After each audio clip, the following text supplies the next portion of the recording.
Hi guys, welcome to the channel. இன்னைக்கு வீடியோவில் உங்கள் பர்சன் இன்னைக்கு மார்னிங் எழும்போது உங்களை பற்றி என்ன நினச்சாங்க அப்படின்னு தான் பார்க்க போகிறோம்.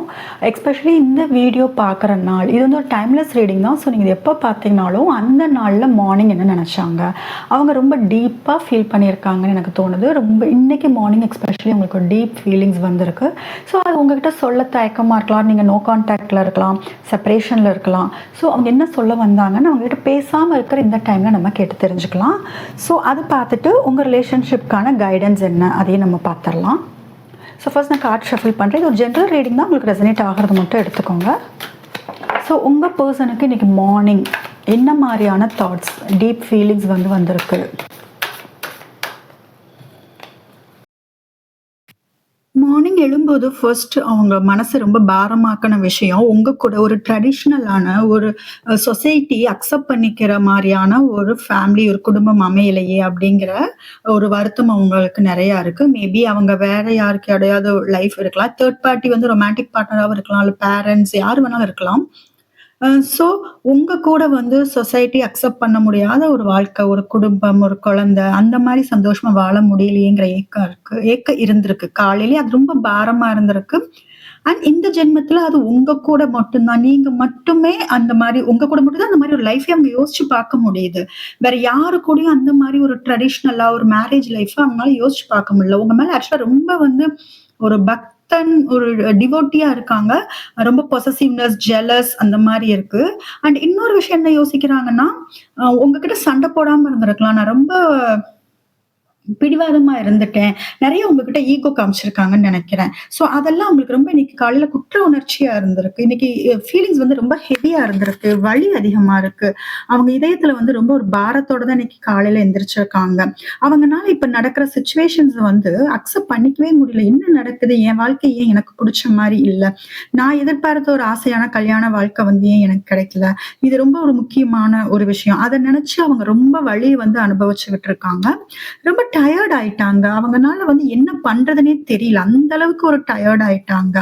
உங்க பர்சன் வந்து பாக்குறதுக்கு மேபி கொஞ்சம் வெளியில பாக்குறதுக்கே கொஞ்சம் ரூடா இருப்பாங்க. அவங்க அவங்க என்ன நினைக்கிறாங்கன்னா, நீங்க பக்கத்துல இருக்கும் போது ஈகோ காமிச்சிருக்கலாம், இருந்திருக்கலாம். அதோட வலி வந்து இப்ப என்னை வந்து ரொம்ப கொல்லுது, என்னால முடியல அப்படிங்கிற அளவுக்கு அவங்க வலி வேதனை எல்லாம் அனுபவிச்சுட்டு இருக்காங்க. சோ நெக்ஸ்ட் வந்து அவங்க முடிஞ்ச வரைக்கும் இந்த வழியில இருந்து அவங்கள வந்து தப்பிக்கிறதுக்கு என்ன பிளான் பண்றாங்க, அவங்க காலைய ஃபீலிங்ஸே என்னன்னா, வேற எதுல இன்னைக்கு நம்ம டிஸ்ட்ராக்ட் பண்ணலாம். ஏன்னா எனக்கு தெரிஞ்ச இந்த வழியை வந்து அவங்க அனுபவிக்காம இருக்கிறதுக்கு அவங்க எடுக்கிற ஒரே லாஜிக்கான விஷயம் என்னன்னா, ஒர்க்லயோ இல்ல வேற ஏதாவது விஷயத்துல வந்து டிஸ்ட்ராக்ட் பண்ண முடியுதா, அவங்களோட ஞாபகங்கள், அவங்களோட இதெல்லாம் வந்து வேற பக்கம் கொண்டு போக முடியுது, அவங்க ஃபோக்கஸ், அட்டென்ஷன் எல்லாமே வேலை, இல்ல அவங்க சுத்தியில இருக்கிற பீப்புள், இல்ல ஃப்ரெண்ட்ஸ், அந்த மாதிரி ஏதாவது வந்து டிஸ்ட்ராக்ட் பண்ண முடியுமா, இன்னைக்கு பண்ண முடியுமாங்கிற மாதிரி யோசிக்கிறாங்க. ஏன்னா ஒவ்வொரு நாளுமே அவங்க அந்த பிளான்ல தான் எந்திரிக்கிறாங்க. ரொம்ப வலி வேதனையோட தான் அவங்க ஒவ்வொரு நாளும் போயிட்டு இருக்கு. கிடைச்ச ஒரு ஃபேமிலி லைஃப், நம்ம ஆசைப்படுற ஒரு ஃபேமிலி லைஃப் வந்து கிடைக்கல அப்படிங்கிற ஒரு ஆதங்கம், ஒரு வலி வந்து ரொம்ப அதிகமா இருக்கு.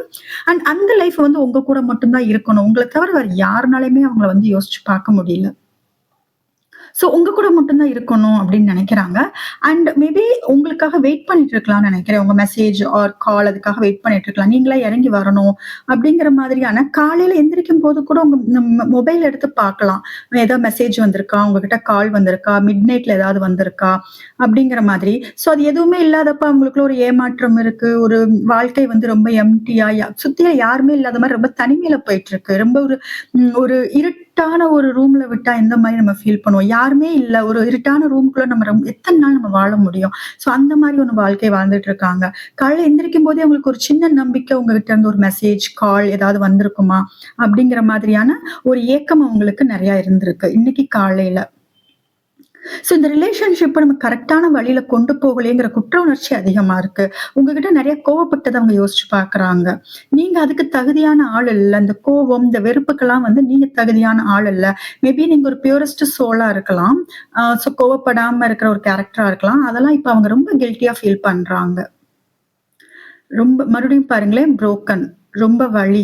அந்த பிரச்சனையெல்லாம் அவங்க நெனச்சு பார்க்குறாங்க. இதுக்கு முன்னாடி உங்க ரிலேஷன்ஷிப்ல நெறைய பிரச்சனைகள் வந்த மாரி இருக்கு. அந்த பிரச்சனைய வந்து அவங்க வந்து ரீகால் பண்ணி பார்த்துருக்காங்க இன்னைக்கு மார்னிங். அந்த நாள் இது நடக்காமயே இருந்திருக்கலாமே! ஏன் இப்படி நடந்துச்சு? ஏன் இந்த ஆர்கியூமென்ட் போச்சு? எதுவுமே இல்லாம இருந்திருக்கலாமே! அப்படிங்கிற மாரி ரொம்ப புரோக்கனா ஃபீல் பண்றாங்க. ரொம்ப புரோக்கன். ஸோ அவங்கனால இதுலருந்து வெளில வர முடியல. ஏன்னா, உங்கள தாண்டி உங்க அட்டென்ஷன் வேற ஒருத்தவங்ககிட்ட அவங்களால கொண்டும் போக முடியல. உங்ககிட்ட காமிச்சுக்காம இருந்திருக்கலாம். ஏன்னா, இன்னும் அவங்க ஈகோல தான் இருக்காங்க. பட் மார்னிங் அவங்க ஃபீல் பண்றது எல்லாமே ரொம்ப வந்து டீப் எமோஷன்ஸ் வந்து அவங்க ஃபீல் பண்ணிட்டு இருக்காங்க. அத வந்து அவங்கனால யார்ட்டயும் ஷேர் பண்ண முடியல. ஷேர் பண்றதுக்கு ஒருத்தவங்க இல்ல. நீங்க மட்டும் தான். உங்ககிட்ட மட்டும் தான் அத ஷேர் பண்ற மாரியான ஒரு சிச்சுவேஷன்ல அவங்க இருக்காங்க. உங்கள தாண்டி இந்த வலி, வேதனைய வந்து வேற யாருமே அவங்களுக்கு இல்ல வாழ்க்கையில சொல்றதுக்கு. அது இன்னும் ரொம்ப கொடுமையான விஷயம்னு அவங்க நெனச்சிருக்காங்க. இந்த உங்க கூட இருக்கிற இந்த ஃபேமிலில ஒரு நல்ல ஒரு ஃபவுண்டேஷன் இருந்திருக்கலாம் அப்டின்னும் அவங்க யோசிச்சிருக்காங்க. ஓகே. நம்ம டீப் ஃபீலிங்ஸ் என்னன்னு பார்த்தோம். நெக்ஸ்ட் கைடன்ஸ் என்னன்னு பார்த்துரலாம். இது உங்க ரிலேஷன்ஷிப்க்கு வந்து ரீயூனியன் ஆகுறதுக்காக நெறைய ஹெல்ப் பண்ணும். உங்களுக்கு நீங்க ஃபாலோ பண்றதுக்கு ட்ரை பண்ணுங்க. ஸோ என்ன கைடன்ஸ் ஏஞ்சல்ஸ் குடுக்குறாங்கன்னு நம்ம பார்த்துரலாம். கார்ட் ஷஃபில் பண்றேன். யூனிவர்ஸ ப்ரே பண்ணிக்கோங்க. உங்களுக்கான கைடன்ஸ் என்னன்னு பார்க்கலாம்.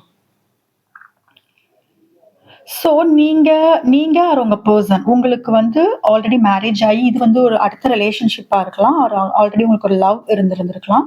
இல்ல சைல்ட்ஹுட் ட்ராமா ஏதாவது ஒரு ரொம்ப பெரிய வேதனை, வலிய வந்து சின்ன வயசுல வந்து நீங்க ஃபேஸ் பண்ணியிருக்கலாம்.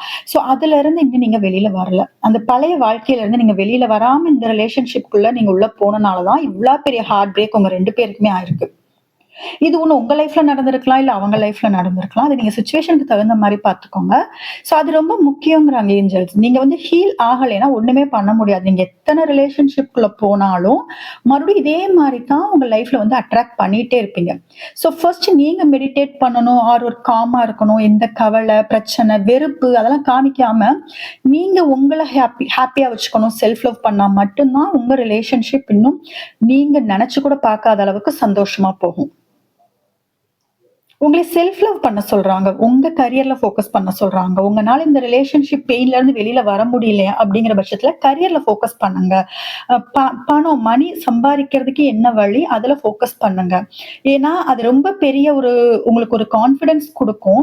அந்த கான்ஃபிடன்ஸ் உங்களுக்கு புடிச்சவங்களே உங்கள அட்ராக்ட் பண்ண வைக்கும்.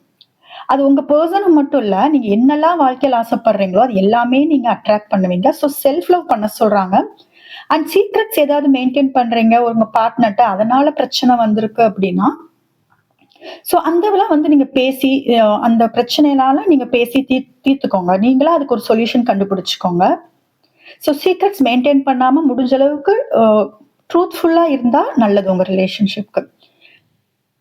இதுல மெயினா உங்களுக்கு வந்த கைடன்ஸ் வந்து உங்க பார்ட்னரோட நீங்க மறுபடியும் ரீயூனியன் ஆகணும் அப்படின்னா, ஒரே வழிதான். நீங்க உங்கள லவ் பண்ணணும். உங்க கரியர்ல ஃபோக்கஸ் பண்ணணும். உங்க ஹெல்த்ல ஃபோக்கஸ் பண்ணணும். இத நீங்க பண்ணிட்டு இருந்தீங்கன்னா, ஆட்டோமேட்டிக்கா நீங்க என்ன ஆசைப்படுறீங்களோ, அந்த டிவைன் டைமிங்ல உங்களுக்கு யுனிவர்ஸ் கொண்டு வந்து நீங்களே எக்ஸ்பெக்ட் பண்ணியிருக்க மாட்டீங்க. இந்த மாரி ஒரு லைஃப் நான் எதிர்பார்க்கல. நான் கேட்டது ரொம்ப கம்மி. இவ்ளோ பெரிய லைஃப் குடுத்துட்டேன்னு கண்டிப்பா ஒரு நாள் சொல்லுவீங்க. பட் இது எல்லாமே எப்ப பாசிபிள்னா, நீங்க உங்கள செல்ஃப் லவ் பண்ணி, உங்க கரியர்ல நீங்க ஒரு குரோத் பார்க்கணும். சப்போஸ் ஹவுஸ் ஒய்ஃபா இருக்கீங்க ஆர் வீட்ல எந்த ஜாப் இல்லாம போயிட்டு இருக்கு அந்த மாதிரி டைம்ல நீங்க இந்த மாதிரி உங்க growthல ஃபோக்கஸ் பண்ணுங்க. ஸோ அது ரொம்ப முக்கியம். ஓகே. ஸோ இது வந்து உங்களுக்கு ரெசனேட் ஆகும்னு நினைக்கிறேன். இந்த வீடியோ ரெசனேட் ஆச்சுன்னா நீங்க சப்ஸ்கிரைப் பண்ணுங்க. உங்களுக்கு பர்சனல் ரீடிங் வேணும், டேரோ கிளாஸ் வேணும்னா வாட்ஸ்அப் நம்பருக்கு டிஸ்கிரிப்ஷன்ல இருக்கு. அதுக்கு நீங்க கான்டாக்ட் பண்ணலாம்.